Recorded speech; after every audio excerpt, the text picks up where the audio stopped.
What is going on, everybody? Welcome back to Sparks of the Paranormal, a show where we still don't actually have a name for this segment of the show, but it's still the show, so it's happening and it's a show. So welcome to it. Thank you for those of you guys who hung out last week for our episode with the Paranormies with Jordan and Johnny. That was such a really cool show, and especially when Patrick from the Haunted Side just kind of snuck in there towards the end, and that was really cool for all of us to kind of have that moment, because he's been an inspiration to so many people here on the platform. The dude is fantastic, and it was really cool for him to pop in. He's going to be on the show again, so keep your eyes peeled and your ears to the ground for that one. Also, there's some big news coming for the channel. I don't know if I'm quite ready to divulge said news, but something will be taking place here very soon in the coming weeks. And I'm super excited for that. Also, we are at 471 subscribers here on YouTube, but I will say this to you now. Get as many people to sub to this channel, because once we hit 500, I'm going to do a giveaway. That's right. I'm going to give something away from my merch store for you guys. We've also got a brand new merch design out now, which is the Paranormal State of Mind. So go over and check that out. It's a lot of fun. It's really cool. And with that being said, guys, I'm super stoked for this week's episode. I really am, because you guys know I love cryptids. Never experienced anything cryptid-like. I haven't. But it's a dream. It's a dream. But hopefully with this next guy's knowledge, it'll be a lot easier to find Bigfoot. Why? Because this guy's actually been mapping Squatchness. It's not a word. I'm making it a word. Squatchness. He's been mapping the Squatchness. Ladies and gentlemen, my buddy, Josh Moss. What is going on, man? Not much, man. Thanks a lot for having me on the show. And yeah, I'm excited to be here. It's always good to kind of to take a different approach to what most people would when it comes to the paranormal, and I'm a huge fan of that, because it's a new opportunity to learn, and you are in fact taking a different approach, and I'm loving this. But I want to dive right in with the basics, man. How did you get into the world of Bigfoot? How did you get into the world of squatching? Was it an experience? Was it obsession? Was it you wanting to prove that none of this is going on? Like, how did it go down?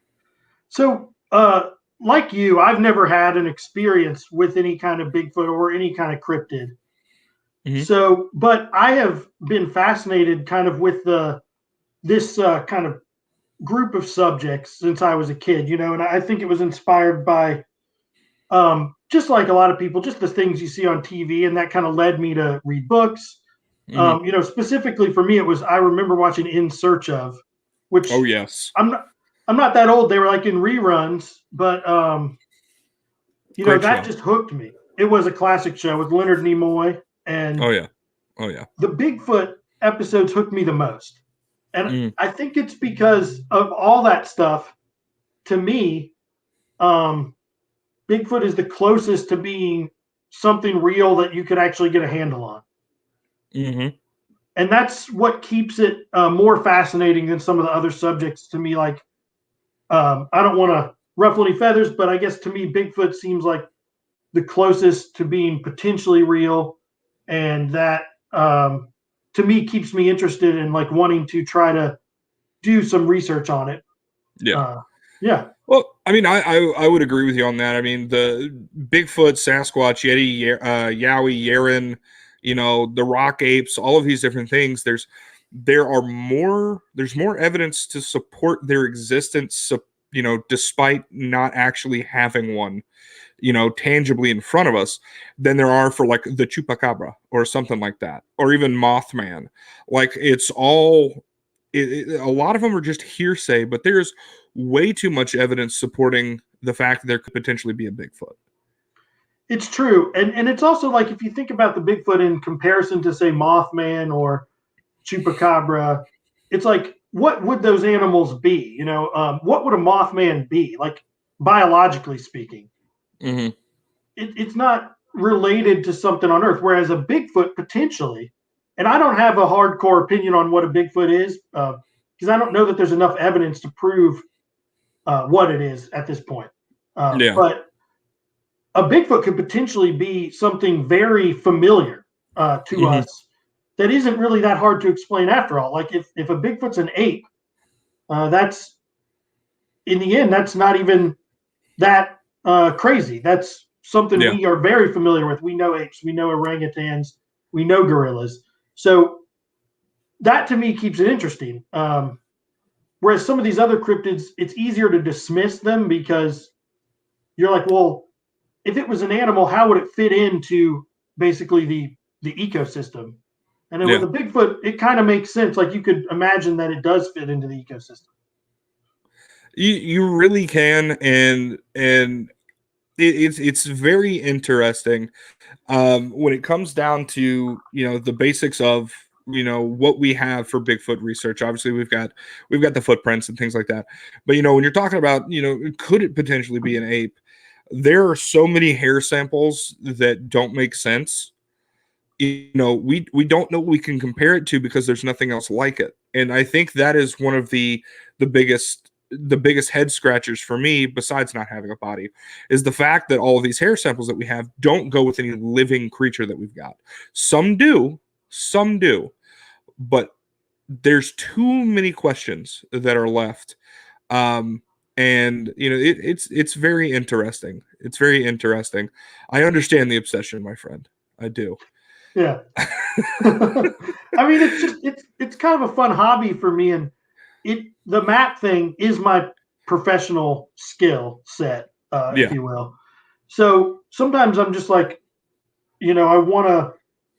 Not that I'm not interested in what I actually do for work. It is pretty interesting, but it's just like sometimes I want to use my skill that I learned for work purposes to sort of pursue my own little interest there. Yeah, and once again, completely understand. It's very cool that you can take your job and be able to mesh that with something that you can be so passionate about. So when did you decide that you were going to do that mashup of? I assume it's cartography. And when did you mix that with your obsession with Bigfoot? Like, how did that get started? When did you decide that? Like, run me back to that. Okay, well, I'm glad you asked that because I'd like to give a couple sort of more old-time Squatchers credit for the inspiration here. Okay. So I was listening to an interview with this real old-time Squatcher, Henry Franzoni. Oh, yeah. You know who I'm talking about. Yeah. In Sasquatch Odyssey, he's playing the drums in the snow. So he was doing an interview on the Cliff and Bobo's podcast.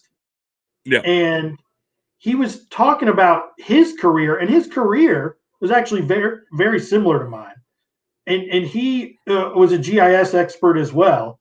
And he talked about having used this technology to try to research Bigfoot, but this would have been decades ago at this point. Yeah.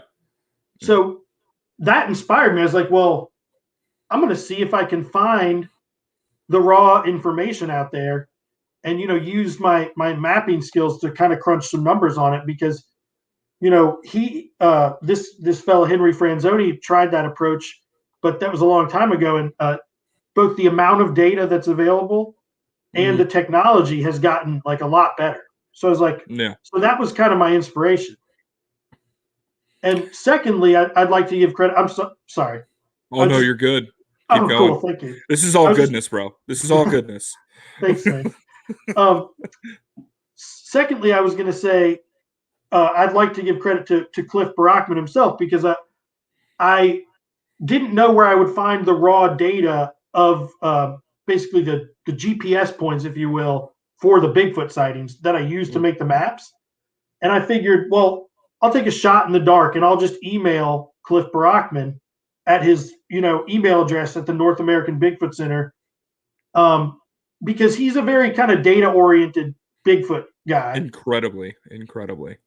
And I thought if I wrote the email right, he might answer me back. And I was pleased to find out that he did. He's super nice to me, and he wrote me a number of emails, but he did point me to the data that I needed. So I have to give him credit because, well, you know, if he hadn't pointed me to where I could download basically a large set of GPS points of Bigfoot encounters, it's about 8,500, between 8,500 and 9,000 points. So that many encounters in the database for North America.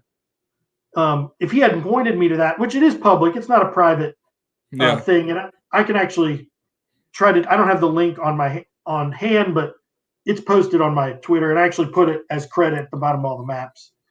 But he pointed me in that direction, and so I got to give him credit for that. And also, just I love finding Bigfoot. I'm a massive fan, and that kind of is an inspiration too. Yeah, for sure.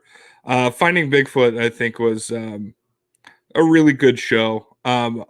They did something with that show that not a lot of paranormal investigation. And the reason that I use the word paranormal surrounding Bigfoot is because it is in fact not normal. It is other than normal. We don't have a valid explanation for Bigfoot. The only thing that we have is all of this hearsay. So therefore, paranormal. You know what I'm saying? Totally. Yeah. So what they've done with that show was by bringing Renee along, somebody that was a huge skeptic. I think that was a huge point for them on not necessarily just the watchability of the show, but also the credibility of the show. Totally. And you know, I loved Renee to death. I did. And this is personal opinion, everyone. This is personal opinion. This is John's opinion. All right? Opinion of John. No one else, just me. I could have dealt without Matt on the show. If it was, I know that sounds horrible to say, but I could have dealt without him on the show. If it was just Renee traveling around with Bobo and Cliff, my day would have been made. Like, that would have been amazing. But no, I don't, you know, I love the fact that Cliff and Bobo are out there still working together and doing this stuff full time. And Cliff's wife is huge into it as well. And that's fantastic. But they're good people, man. They're some good people. Totally. So it's awesome that you've had these guys kind of inspire you to dig in and do this kind of stuff. And obviously Finding Bigfoot being such a great show. And then In Search Of, you know, it's really cool to kind of to dig into your old past and take a look back to what kind of brought you into it. So my next question has got to be, man, what are you discovering through this? Are you discovering migratory like what are you finding? Okay, well, it varies. But first, I just wanted to slip in. I wanted to shout out Renee because she's a big inspiration as well. Her career is also very similar to my actual professional career. So, like, to see someone like that involved in Bigfoot, it's like that's inspirational to me because I like Bigfoot, and I also kind of have a similar mindset to Renee. So, huge Renee fan here. I just wanted to shout her out. Big fan. So, as far as what I'm discovering, you know, it varies from map to map. And so what I usually try to do is I listen to a lot of Bigfoot podcasts and, you know, obviously watch the TV shows. And what I try to do is I listen for things that people say that they think Bigfoot does. Okay. And I try to isolate those things in my mind, and I try to use the maps to test that theory, if you will. Okay. So I can give you numerous examples, but one map that I like because I feel like it kind of did, you know, the thing is that sometimes I test the theory about Bigfoot and the map does not suggest that it is true based on the numbers. Okay. But other times I do it and it really does suggest it's true. So I wanted to, my first example, I guess I could mention one of those.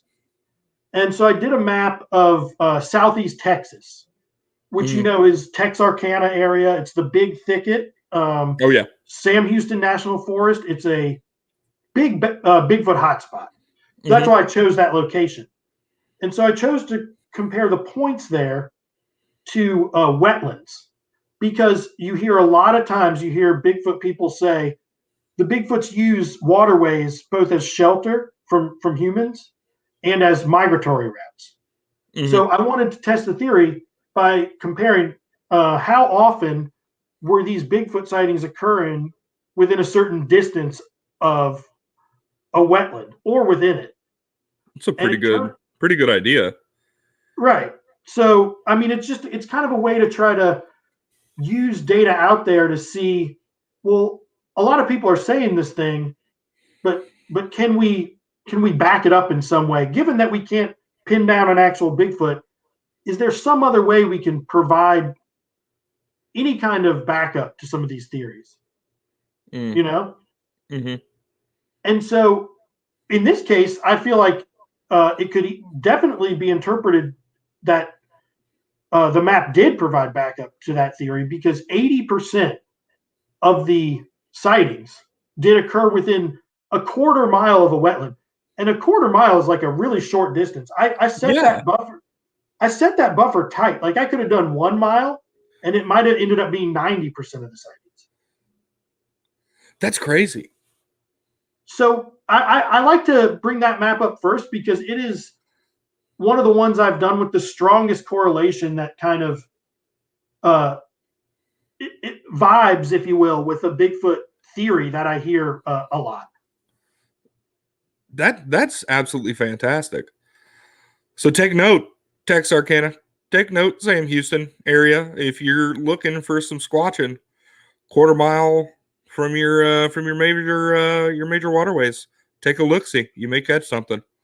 Or wetlands, swamps, Yeah. places like that. Yeah, those were all in the analysis as well. Wow. That's really cool. 80%, dude. Yeah, That the is wrong. shockingly high. Yeah, and so I've got the numbers here in front of me. 13% occurred within 100 feet of a wetland. So, some of them were real close to wetlands or waterways, but that percentage is a lot lower. Huh. That's crazy, dude. Yeah, so that's basically. I mean, that's one example of what I'm discovering.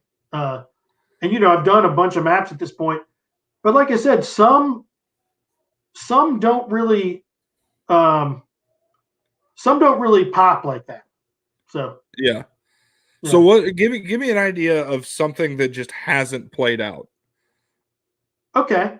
Well, here's one, and this idea I actually have to give credit again to Cliff, because he suggested I do this comparison, Mm-hmm. and to me it makes a lot of sense. So the idea is, how many sightings occur close to food crops? Because a lot of Bigfooters will say that, well, Bigfoot witnesses and especially people that are thinking maybe they have Bigfoots on their property will say that the Bigfoots come and they maybe steal food crops, Mm. or even other like agricultural items like pig feed or something like Well, I that. mean, it would make sense because if you think about it, there's been several reports of Bigfoot dragging off deer go into cornfields, deer go into all kinds of stuff. So you would think potentially, yes, that makes sense. Yeah, or the Bigfoots are just eating the corn itself, Yeah. or the first opportunity that they get. So I tried that map, and I used Western Washington for the comparison, because that's obviously a really dense Bigfoot hotspot. In fact, just in Western Washington, there's 422 sightings total in my database. Mm-hmm. It turns out, though, that only 23% occurred within 1 mile of a food crop area. That is that is shockingly low for what you would think. It's interesting. It is, and it's very much open to interpretation, because it depends on what you already believe about Bigfoot behavior.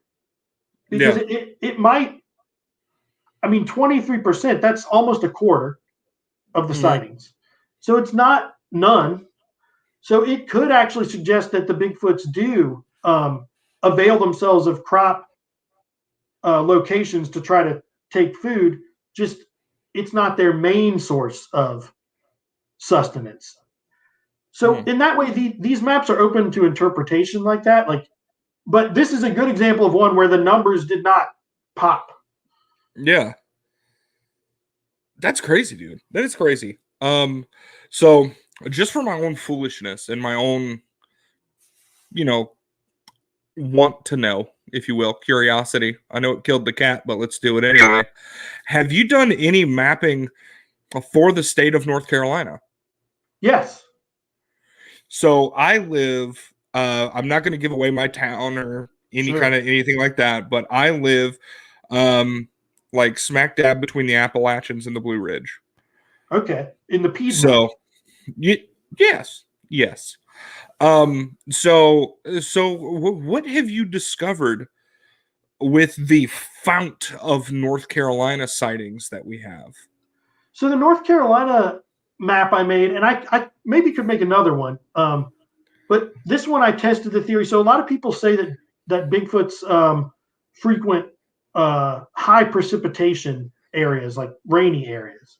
Mm-hmm. And so I pulled in the precipitation data for North Carolina, and I broke it down into 4 categories, like really rainy, sort of not rainy, and least rainy. Mm-hmm. And it turns out most of the sightings, so this is one that also kind of didn't pop, because it turns out that most of the sightings occurred in light precipitation areas. I'm not surprised. But I will say this, North Carolina in general is a high precipitation state. Yeah, a little bit. I mean, we're no Florida, but we're up there. Right. But I love this. So I'm glad you asked about North Carolina. I want to say just a little background. So I grew up in Virginia. Oh yeah, I used to live there. Yeah, yeah. So we went to the Outer Chesapeake. Banks. Oh, okay, yeah. We went to the Outer Banks, most summers, and I love North Carolina. I also love the Appalachian part of North Carolina, like Asheville and Boone. It's stunning up here. It's a great state. So shout out to North Carolina. But one really interesting thing about the North Carolina map to me was the distribution of sightings overall, because I really thought they would almost only be in the Appalachian western 1/3 of the state. Which is crazy because Uwharrie is like middle of the state and chewed up with sightings. Yeah. And that's what my data shows, is that the middle of the state has the majority. And weirdly, there's some on the coast, which I wonder about those ones, but maybe it's a skunk ape that wandered too far north. Is he running fishing charters? What? I know, right? Are you kidding me? He's working at that store, that store Waves that sells like the that's exactly what it is. With the bikinis airbrushed on them. That's what he's doing. He's actually wearing one of those. He's a manager there.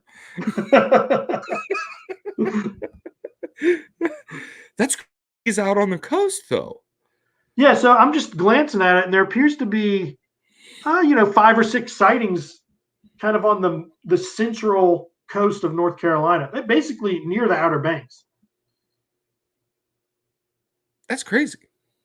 Yeah, it's kind of weird. I'm trying to run through my head what else could it be, because if there's like 5 or 6, it's easy that it could be a misidentification. Yeah, I know that North Carolina has a lot of black bears. Yeah. In my area of Virginia, we weren't that far from the Outer Banks. We were only a couple hours, and I literally lived in the middle of a swamp, and we had black bears all over the place. So, I mean, it could have been still that raises questions. Yeah. Yeah. It was so I'm glad you asked about that one, because I did think the statewide distribution was kind of interesting. Yeah, I'm really not surprised at all that we are just littered with it. And it's very interesting because I live very to a place that is the like they claim to be the Bigfoot capital of North Carolina, where they're doing a giant Bigfoot festival in September. And it's just interesting. I mean, even at work, our safety guy dresses up like Sasquatch. Yeah. Like it's just intriguing to me. Oh, well, here we go. Billy in the chat actually had a very good point here. It's the Sasquatch Surf Shop. There we go. That's what he's doing out on the coast. Got it. Thank you, Billy. You've been there. I appreciate it, man. But that would be, I don't know. I think that'd be a great shirt to have. You know, get a shirt, get a picture with him holding a surfboard. You know, he's just bleached up top. Yeah. Yeah. He's got just his head hair in like a pompadour. Yeah. Normal For real. Otherwise. Oh yeah. Oh yeah. But that's intriguing. So what have you found to be, map wise, the major state when it comes to Bigfoot sightings? Who has the most? Well, I don't think this is going to come as a surprise to anybody, but the densest is Washington. Yeah. The most by count, I'm pretty sure, is California, and that is only because they're huge. Yeah, right. And then Oregon. So this is not a surprise. You know, everybody associates Bigfoot with the Pacific Northwest, and that is where the vast majority, well, I won't say the vast majority of sightings. That's actually wrong. Strike that. Those are the densest states. Okay. Well, by the way, we're not counting California. They're cheating by being larger than most of the other states. Like, if you're the size of 3 states, you don't count anymore. I'm sorry, you're cheating. You could say, probably just say like Northern California, almost just, you know, there was that recent documentary that you could say just the Emerald Triangle, like Humboldt, Trinity, Mendocino, maybe like Siskiyou County has the vast majority of. Yeah, I would imagine that Northern California would be quite a bit of they would have quite a bit, because that's where it actually starts to get pretty. True. You know, it's a beautiful spot. I was going to say too, you know, it makes sense because they it would be the original place people would go, in a sense, looking. Like, it would be one of a couple original places people would go, because it's where the Patterson-Gimlin film was shot. Yeah, so of course. That's going to draw people who are looking for Bigfoot. And, you know, no matter what you believe, like there are true sightings or there aren't, or what have you, no matter what you believe, you will have to admit there are false sightings. And people with Bigfoot on the brain are more, and I'm not the first person to point this out, obviously, there are more likely to have a false sighting. And so that could contribute to the amount of sightings in the places that people, culturally speaking, they expect Bigfoot to live. Yeah. I completely agree. You know, it's one of those things where if you're gonna go out looking, it's just like with ghost hunting. You know, it's a matter of truly understanding your surroundings and realizing that you can't immediately take what's happening at face value. You have to stop and you have to think, because misidentification is a huge problem. Yeah. You know, you're now a plot point in somebody's map that is a false sighting. Yeah. Which is a problem. Megan actually has something here pretty good. They hide on the reservations, so that is a really good point. You know, at least it's something to think about on a lot of reservations and things like that, because there's tons of stories that I've heard of the Native Americans referring to Sasquatch as something called stick Indian. Okay, I do not believe, from my knowledge of this, that stick Indian and Bigfoot are related concepts. Okay. So I have worked with a number of Pacific Northwest indigenous folks, and I don't like to sort of tell their stories because I feel like it's not respectful. Yeah. But to be perfectly honest, they have every time I've asked anybody about Bigfoot, they just laugh at me. So, but the stick Indian thing is, in my understanding of those customs, not not related to Bigfoot. Okay. That's interesting. So Okay. Bigfoot, and again, this is my understanding of these customs, and my understanding is extremely general. Mhm. Bigfoot is, you know, I guess like sort of a, you know what? I'm not even going to try to explain this because I don't think I can do it justice, and I don't think Okay. it's right for me to try to explain other people's beliefs. But I will just say, from my understanding, I don't think stick Indian is related. Just like I think it would be a mistake to think that Skinwalker and Bigfoot were related concepts. Okay. Okay. I mean that's good. So in other words, ladies and gentlemen, when you find somebody that knows the difference between Bigfoot and stick Indian, ask the question. And right, that's what I would Oh, say. If somebody's ask the willing question. to explain that to you, then but you could also probably just I think you could look it up, and there might be some reliable sources just online about. Of course, I might have to take that back. I don't know how It's reliable the the sources internet. would be. Yeah. Um, I mean, I've got a show for God's sakes. I mean, maybe if you really want to know about things like skinwalkers, stick Indians, or what indigenous people believe about Bigfoot, like maybe go to the library and check out a book on their Yeah. beliefs and legends would be the best way, because the internet is going to be full of misleading things that aren't from the proper sources. Yeah.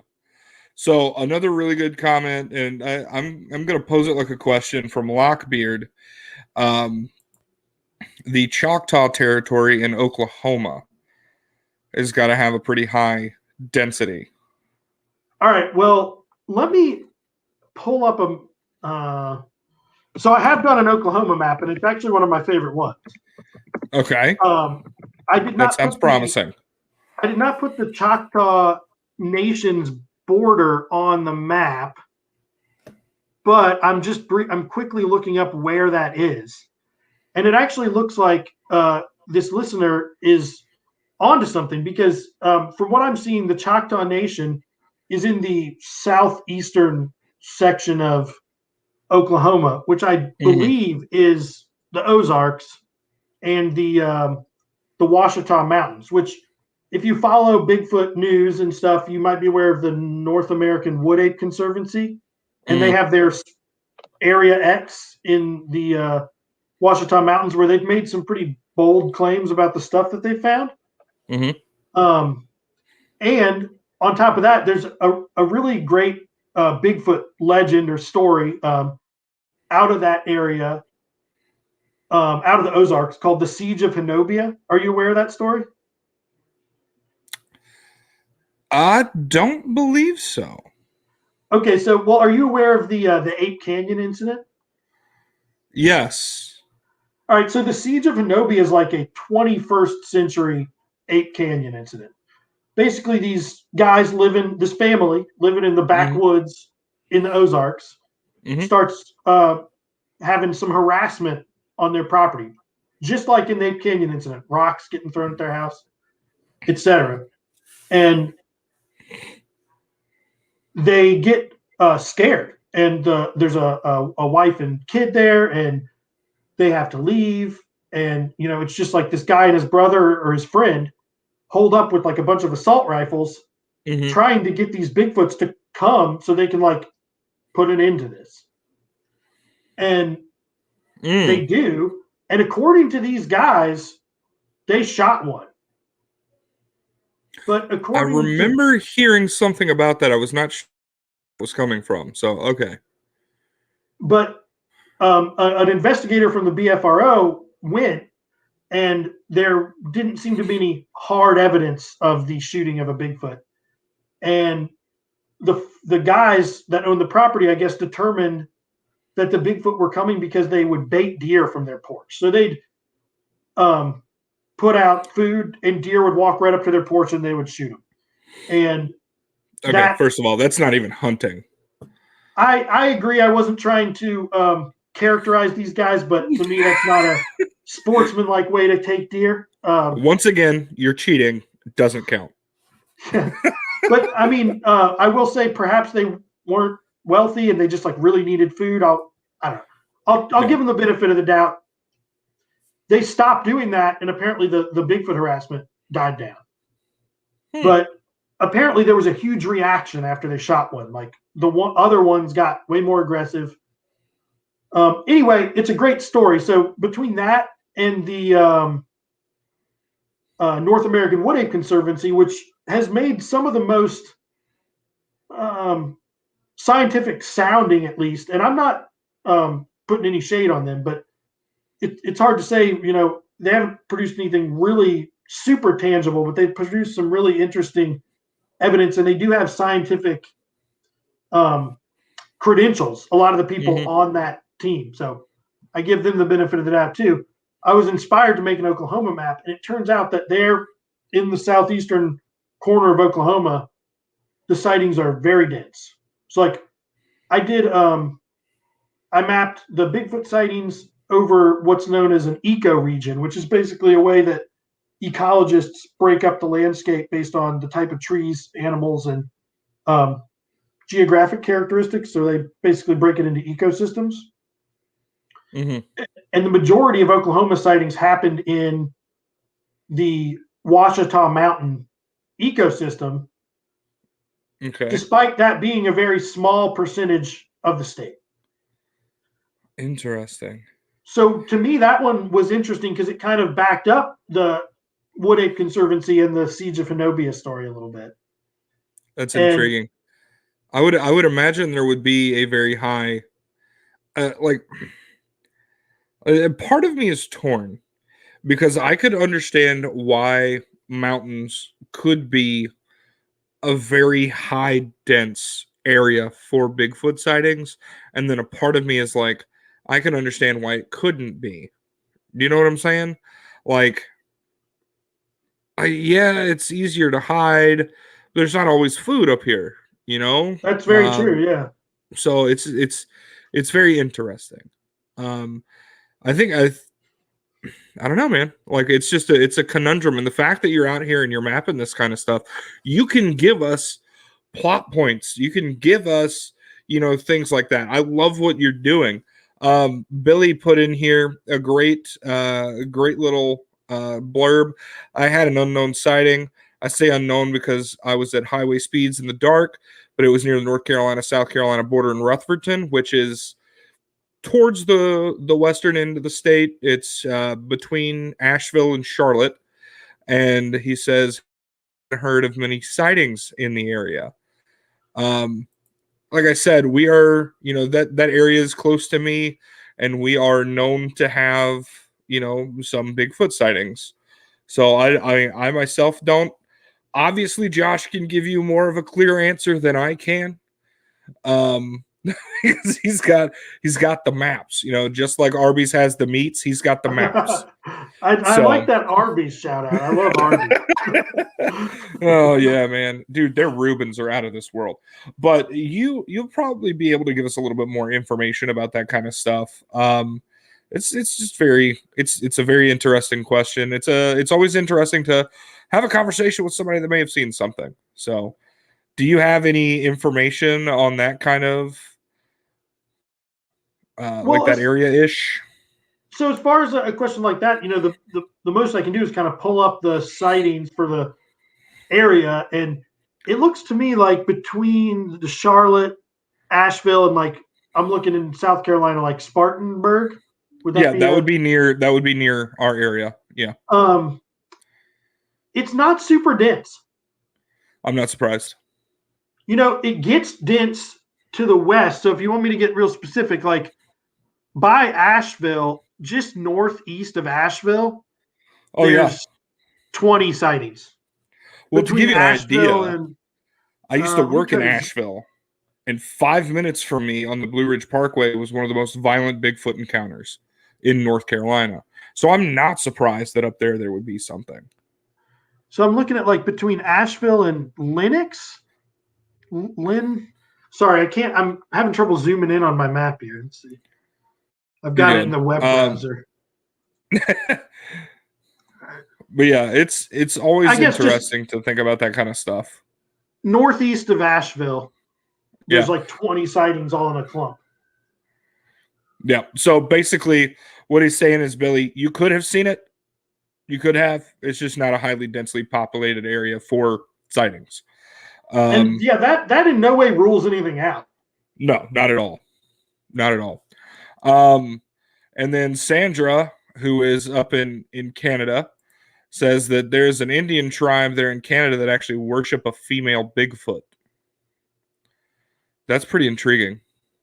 That is intriguing, I suppose. Yeah. But, I mean, I've heard, so, you know, you hear one, and I do want to kind of preface this that I would be hearing this Native American belief secondhand. But, you know, they talk about the woman of the woods here in the Pacific Northwest, who is a wild person type entity who lives in the woods or is kind of the woods, like, if you will, like a, you know, from what I understand, there's a different understanding of the boundaries between different entities in what makes up our world in their cosmological beliefs. So it's a whole different point of view. But the woman of the woods is something that Bigfoot researchers will often point to as a Bigfoot legend. Okay, that's interesting. There is actually in Uwharrie here in North Carolina, there is something they actually call the Old Man of the Woods, which is believed to be an all-white Bigfoot that has been seen on several occasions. You've probably, heard or, whatever. But it's very interesting that there can be little one-offs that get caught every once in a while. But the fact that without even knowing from other people that these things have been seen, that there's enough enough almost corroboration between the two stories being 10, 15 years apart that it makes you scratch your head and go, okay, maybe this thing is actually happening out there. That's one thing that got me more interested, like lately in the past several years, was just like some of the encounter stories when you hear people tell them on a podcast or whatever, they are just gripping. And then there does seem to be a lot of similarities between them. So it's like, yeah, that's one thing that keeps you going, huh? Because it's not really the same way with like the Loch Ness Monster or, again, Chupacabra or Mothman. Mothman only happened the once. Mothman's not happening every week or every day. No. I mean, he literally disappeared for like 40 years. So yeah. And then Chupacabra is the same, doesn't happen as often. It's just the amount that Bigfoot is seen is whatever you think it is. Even if you think it's just people imagining that they see a Bigfoot, even if that's what you think, well, it's still interesting that it happens to so many people and that they really think it happened. Yeah. If in fact it didn't, Yeah. It all comes thing. We talk about it all the time in ghost hunting and things like that your eyes can matrix, your ears can matrix, your mind itself can matrix things. Like you see smudges on a mirror and you go, oh my God, it's a face. Or, you're listening to something and, oh my God, that's a voice, but it's about, like I said, it's about the situational awareness. It's about paying attention. It's about taking a second, stopping and going, what else could this be? What is happening right now in this moment that could have made me think that this is a Bigfoot? What lives in the area? Different things like that. You've got to look at that kind of stuff. because it doesn't matter what realm of, what I call the big three, the trifecta of paranormal that you're looking at. You still got to take a second. The big three being ghosts, cryptids, and aliens, Right. UFOs. Yeah. You've got to take a look at that kind of stuff. Also, you've got to take a look at your state of mind, your state of being, what you're feeling in the moment, things like that. Because like I said before, you don't want to be an unnecessary plot point that could potentially throw off what somebody like you is doing. I guess that's true. Yeah, I mean, at the worst, it could throw it off. But at the same time, I kind of am like, the more points, the better, in a sense. Um, if people believe they saw something, because the more data that's in the more points of data that are in a given data set that you do statistics on, the more meaningful the statistics that result from that are. Do you Okay, know what I mean? I can understand that. Yeah, I can The understand that. bigger the sample size, the more meaningful the conclusion. Yeah. So the more points, the better. Honestly, when people making them up, that would really screw it. But if it's an Yeah. honest belief, it's worth putting in there. Yeah. Okay. I can imagine that. Still, guys, pay attention to your surroundings. I was just gonna say 100% agree with you on that approach. It's like, if my advice, if you're looking for Bigfoot, whether you think you see a Bigfoot or some kind of evidence, Mm-hmm. eliminate every other possibility first, before you go on and say, yeah, I think this was Bigfoot. It's a footprint. Well, was it one of those double stepping bear footprints? Is it just a random depression in the ground that's not Mm-hmm. that clear? Um, you know, if it's a tree break, like that's, could it have just gotten fallen on by another tree? If it's a stick structure, like, be honest with yourself, could people have built it? Yeah. A lot No, of I mean, people there's will a lot of you, people will say with those, mhm. there's no one out here. But what I say to that is, you're there while you're saying that. Yeah. So if you could be there, anybody could be Anybody there. could be there.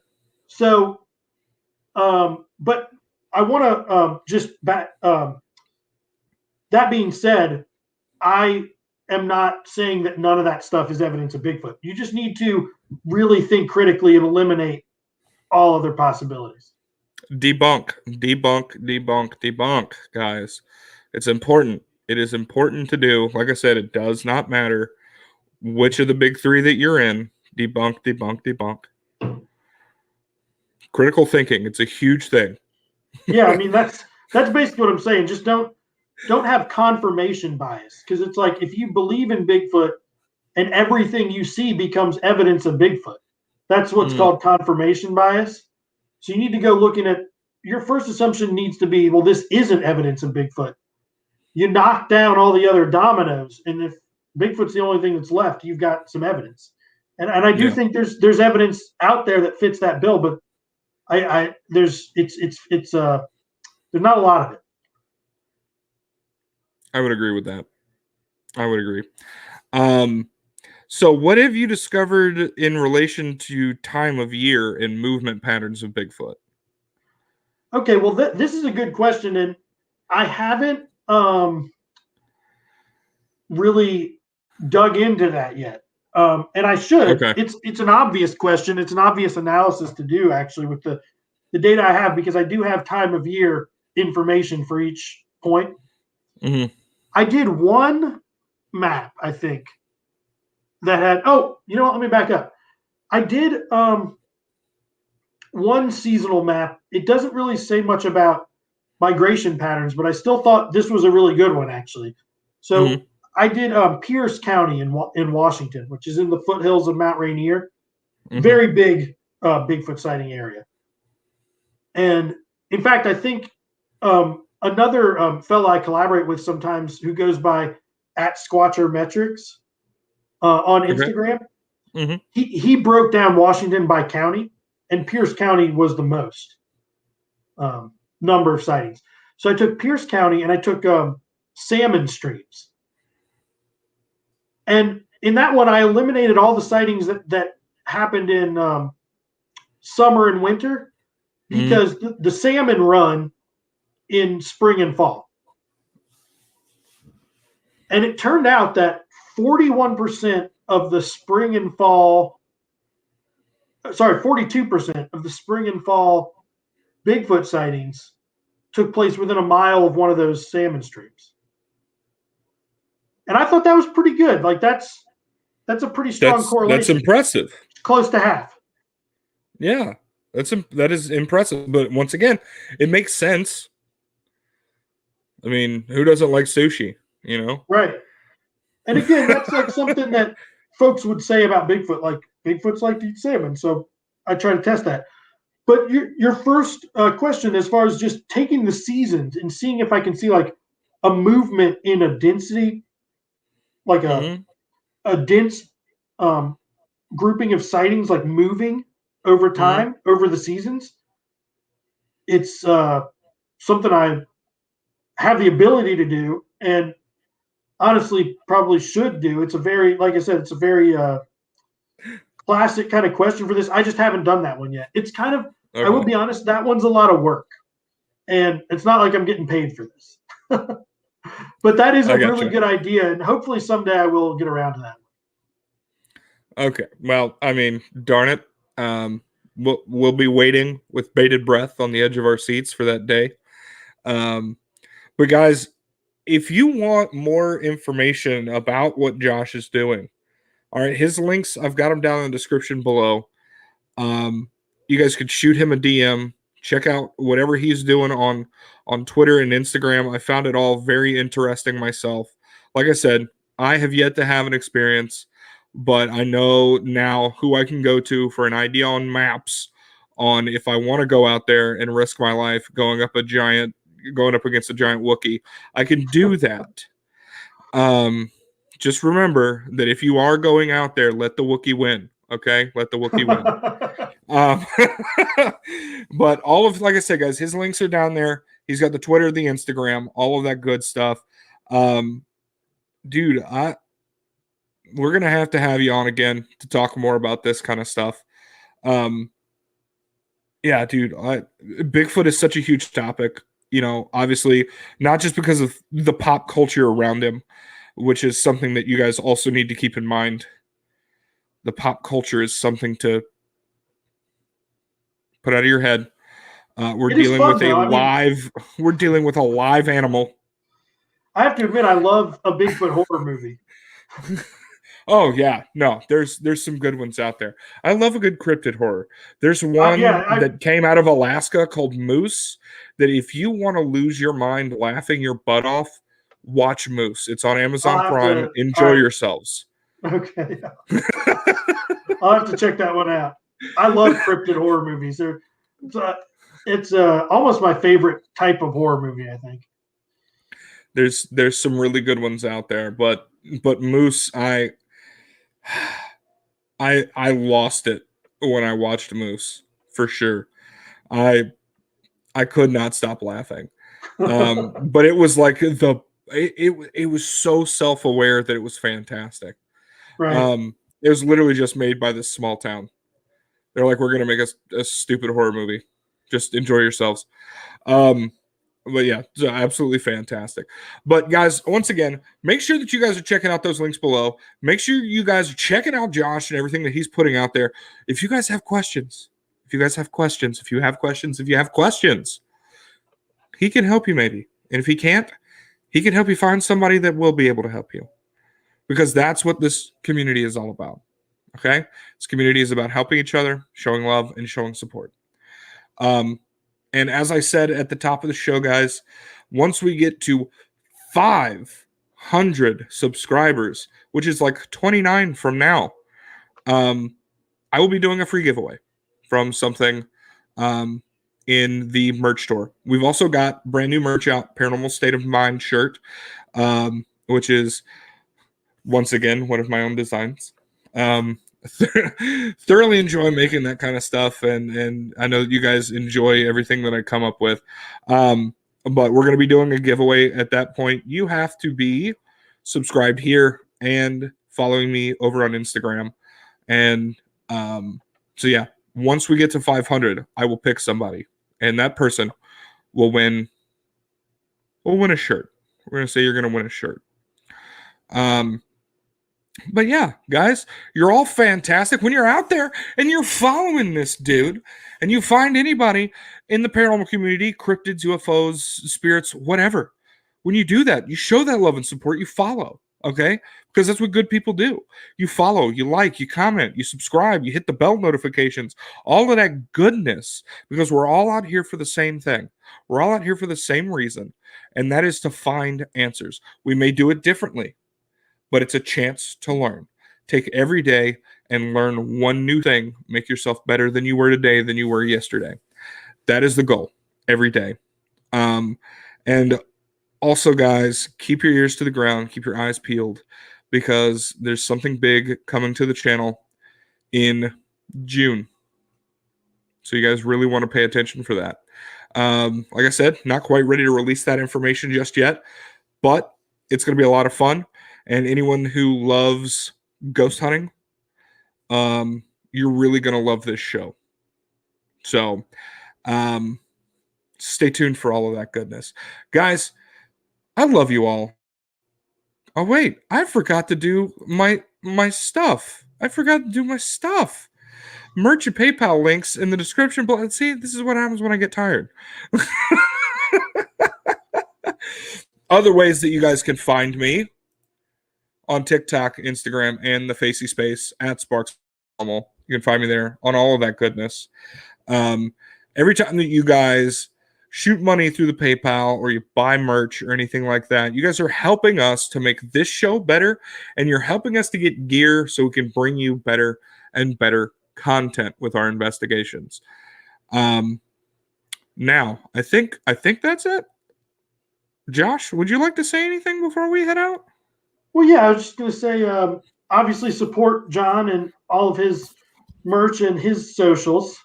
I love being on the show. It was a lot of fun. and like John said, feel free to message me on either of those accounts, Squatch, or sorry, it's a PNW Bigfoot Maps on both Twitter and Instagram. And, if you got questions about these maps or about Bigfoot, I'm not an expert. Like a lot of people say, no one is, because can't be an expert on something nobody is sure is real. But I'm basically, the DMs are open. So if you want to drop me a line, feel free. I'll be posting more maps and also field photos. I do try to get out in the field when I can to sort of research Bigfoot myself, do some sound recordings and so on. Yeah, and also if you like the maps and you want a copy of one, you can go to the Twitter and you can download those images. Like you can't do that on Instagram. So if you feel like you want a copy on your phone or something, I don't have a problem with that. If you repost it, just give me credit. Before we finish, great question over at Bigfoot Anonymous. Have you included ley lines on any of the maps? I'm glad you asked, because I did I haven't specifically included ley lines, but I did a 33rd parallel map. So I took all of America, put the 33rd parallel on there, which, as I'm sure as I'm sure Bigfoot Anon there knows, the 33rd parallel is I think considered the main ley line, like the pier.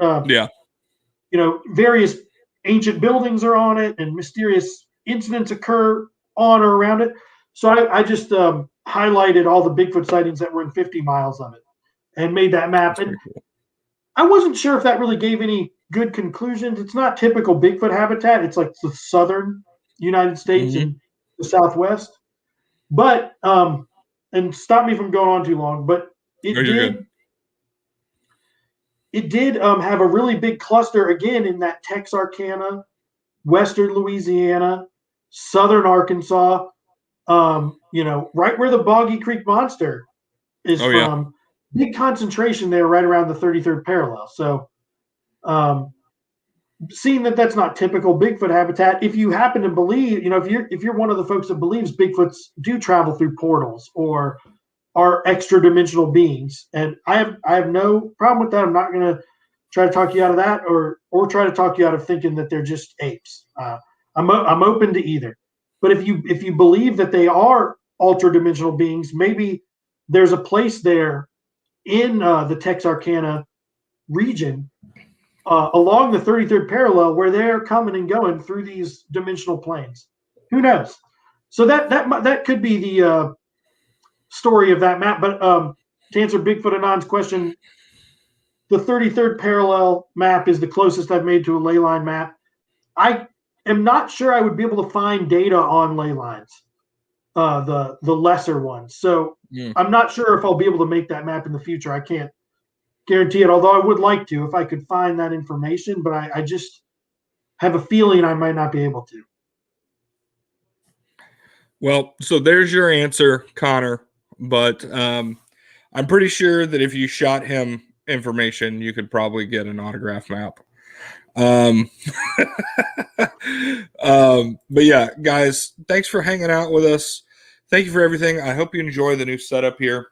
We're having a lot of fun, just kind of trying to get everything narrowed in, dialed in to absolute perfection, because you guys know I have a problem and I'm an overthinker and an overpreparer. So thank you all so much for hanging out. You guys absolutely rock. God bless. And we will talk to you next time over on Sparks.